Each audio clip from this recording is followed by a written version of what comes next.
Setelah sekian lama tak buat video, hari ni aku nak buat video lah. Hari tu aku ada beli neck holder ni daripada Fast Gadget. Ni baru nak try ni. Neck holder ni dia sesuai kalau yang mana kaki pancing ke kan.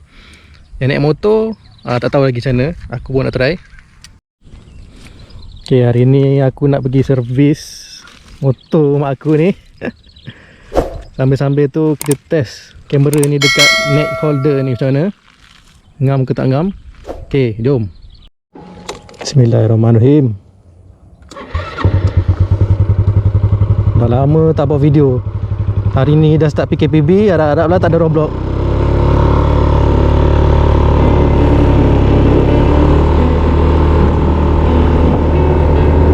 Kita layan skuter je hari ni. Let's santai-santai.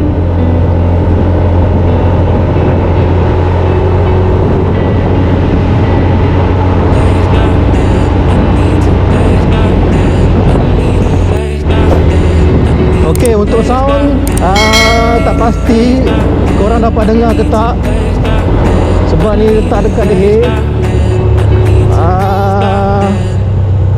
Tengoklah nanti macam mana. Kalau tak boleh dengar, saya letak lagu lah.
A few moments later.